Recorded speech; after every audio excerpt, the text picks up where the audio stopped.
Welcome back to my channel. My name is Andy and I'm from Singapore. If you haven't done so, I'd like to remind you, please like and subscribe to my channel because I've got new videos uploaded for you all the time and I really need your support. Thank you so much. In today's video, we're going to do a full review of this Seiko Violet Ocean Tuna. I unboxed this one last month, I think, and here it is. This is the full-length review of the Violet Ocean Tuna. Reference number for this watch is S23627J1. Alright, so in certain markets, this watch is also known as reference SBBN042. Okay, so I'm not too sure if it's 800 for all the reference numbers or 800 for each reference number, but I do know that this is an LE limited to 800 pieces. As you can see from the case back inscription here, I've got number 560 out of 800, and this LE here was launched way back in 2018, but I'm really surprised that it hasn't sold out yet. Alright, you can still buy this LE today. You can buy it new, alright, and not too sure about the retail price, but it normally goes for around high 2,000 Singapore dollars, 2,008 or 2,900 Singapore dollars, brand new from all the reputable watch dealers out there. So as the model name implies, the Violet Ocean Tuna has this shroud here, which is done in a very special color. Alright, I'm not too sure if I can capture this over the camera, but it does have this violet rose gold type of shroud going on here. Okay, so this is not quite rose gold, alright, it's got that violet hue going on, and the material used for the shroud is CerMet. It's called CerMet, and it is actually some kind of, mix between ceramic and metal. Alright, so we're assuming that this one here has the scratch resistance of ceramic, but not the brittleness of ceramic, because for ceramic shrouds and in watch case and all that, if you drop it, that's it. Alright, it's going to break into 5 or 8 pieces, I think. But for stainless steel, when you drop it, you get a dent or you get a ding in it.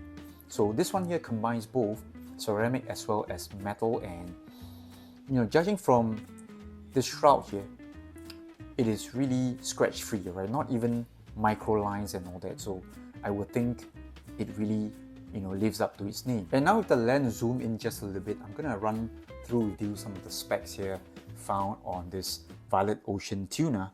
It still retains the main design DNA of a Seiko Tuna. So for this one here, is really a monster, alright? It's got a case size of 49mm, and the overall thickness here from the base of this case back here to the top of the bezel here is a whooping 16.1mm. Lug width here is pretty standard for Seiko divers, 22mm, so you can put on all sorts of Seiko straps or aftermarket straps, but this one here ships with a printed professional helium gas divers 1000 meter strap. Alright, and I actually find this very unnecessary. Okay, I don't need to be reminded that this watch is a professional diving watch and helium gas and all that, but Seiko, they can do whatever they want. Alright, so when it comes to the quality for this strap here, very nice quality here. Alright, the inner lining here is nicely printed, and overall the strap just feels fantastic over here. And for this watch here, we're not going to talk about the L to L measurement because there is no L to L to measure. Alright, the lugs here actually hides under the entire watch case. Alright, so it is actually smaller than the watch case itself. Alright, some more measurements not found on Seiko's official website. This watch here has a bezel size of 41.8mm and a crystal size of about 31.5mm. It's also got a huge crown here at just under 8mm. Alright, the crown here looks like some sort of a DLC coated crown and offers really good grip here. Alright, crown action here is fantastic, as discussed in my unboxing video. So overall, this really feels like a premium Seiko Tuna. Movement used here is the reputable 7C46, which is like a very revered movement among all the Seiko Tuna fans out there, right? I myself am a big fan of this movement, robust, accurate, and I think overall this movement is the movement when it comes to Seiko Tuna. And as indicated at the 6 o'clock area here on the dial, this one here has got 1000 meters water resistance. Okay, so 1000 1,000 meters, you can go dive very deep, right? Go in really deep and a lot of things will happen. And very surprisingly for a watch this big, alright, this is like a monster, alright?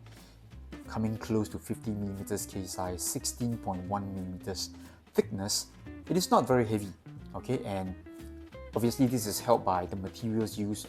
For the watch, we've got a case back made of titanium, and again this is coated. Alright, I do believe it's some kind of a DLC coating and all that. So the inscription here says that it is made from ceramics plus Ti, which is titanium, which is the case back, and SS, I think stainless steel would be for things like the crown, alright, and some of the bezel parts and all that. So overall, this has kept the weight down to a very decent level. So let's go on and talk a little bit about the case design and the overall build quality of this watch here. Okay, so the moment I unboxed this watch, I really felt that I am handling, alright, a premium model. Okay, so this is no longer entry-level stuff. Okay, the fit and finish here on the watch is on a whole new level. Alright, I'm just going to show you what I'm talking about by showing you the bezel action. Alright, let's have a listen to the bezel clicks.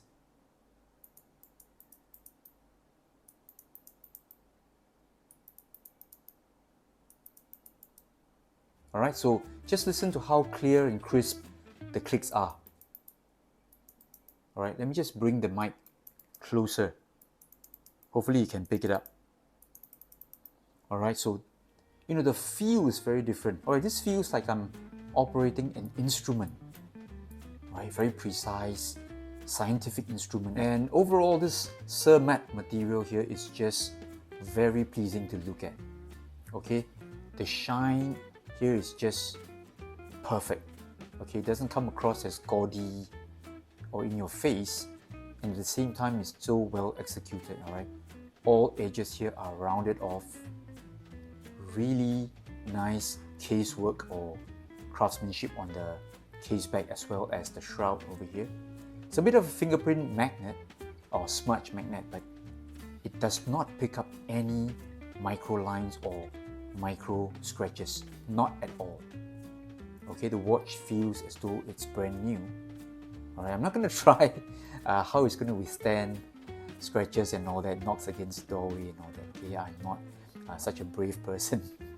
So to further illustrate my point on the bezel action, I'm going to bring in the SBBN041. So just have a listen to the bezel clicks here.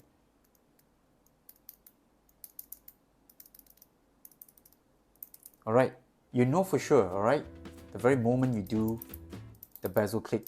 Alright, so this is not exactly entry level or cheapo Tuna. Alright, but even this one here, the action is nothing compared to my Violet Ocean Tuna. Oh. Alright, so this one really feels like a whole new level altogether. And speaking of the SBBN031, this one here, alright, the Violet Ocean Tuna actually shares very similar dial design with the SBBN031. Okay, I'm beginning to believe that they are actually the same. Okay, apart from the differences in dial printings. Okay, they've got the same type of hand design. That is to say, the hand design here are slightly on the modern side of things. Alright, as opposed to this one here I've got. Okay, I've got the Solar Tuna here in the studio today, and you can see that this one here follows more of a vintage style kind of Tuna handsets. Alright, where there's more elaborate designs on the handset. So obviously we don't have things like applied markers and all that, but the prints, the Lume application here is done really well. No bleeding, no overshot of the painting and all that. So very good craftsmanship here overall on the dial. And I've just switch off the studio lights over here. You can see this one here glows like a torch. Okay, so wow, the level of lume here is just insane. Okay, so definitely one of the brightest Seiko dive watch lume I've ever seen. And they've also got lume bezel markers over here. Alright, from the 12 o'clock lume pip all the way to 20 minutes. And I really feel that this is just very well executed. Now, overall, this watch here really feels like a dedicated dive machine. And welcome back to the studio. We have a quick wrist shot here for your reference. This watch here is a beast, okay? But you know, I think it's still very wearable due to the fact that it's got no lugs. Okay, so this no lug design here would mean that you don't have to be afraid of lug overhangs and all that. So the entire case will be sitting on your wrist, unless you've got really small wrists like under 5-inch wrist size. I think not a problem, all right? But at the end of the day, not too sure if this is the look you want, because take a look over here. The watch here sits really tall on your wrist, and this is not due to any lug overhang or anything like that. You can see that the case back of the watch here is pretty tall. Okay, I'm just going to remove the watch very quickly to show you what I'm talking about. So over here, you can see that the case back here is just so thick.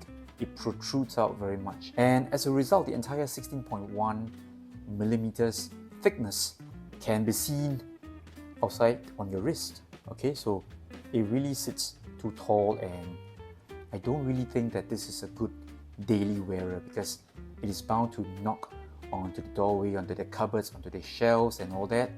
And it's such a shame, because I really like the design and the overall build quality of this watch. Alright, so in summary, I would say this watch here, just fantastic build quality, really well worth the price, because you really do feel that this is a premium model. You know, it's got all the high-end stuff, good materials, ceramic metal, titanium, coated titanium, sapphire crystal. The Lume here is just unparalleled, alright? So I would say this is a premium model, okay? And it's geared towards the Tuna collectors out there. So there are definitely plenty of things to like about this watch, alright, the Violet Ocean Tuna, but there are also some things that I'm pretty concerned about, alright? So the first one, of course, would be the overall thickness. Okay, the case size is actually manageable, okay, despite being 49 millimeters, alright? There's no lugs to talk about here, but the thickness here is my main issue. Okay, so having something that is above 14.5 millimeters these days just doesn't really attract me anymore, right? So I think this being a quartz, they should actually thin it down, right? So make it thinner. I know this one here is a true dive watch at 1000 meters water resistance, but not every Tuna collector out there want to go dive deep into 1000 meters.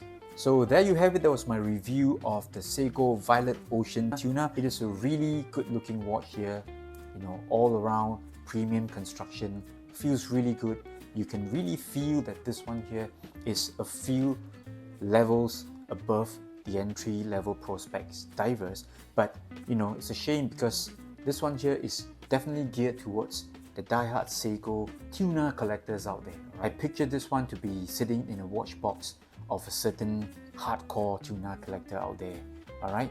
And for me, I think this is one watch that I will not wear on a regular basis due to the fact that it is so thick and so unwieldy, alright? So until the next video, this is Andy, I'm from Singapore, and we've got George as well here. Bye bye!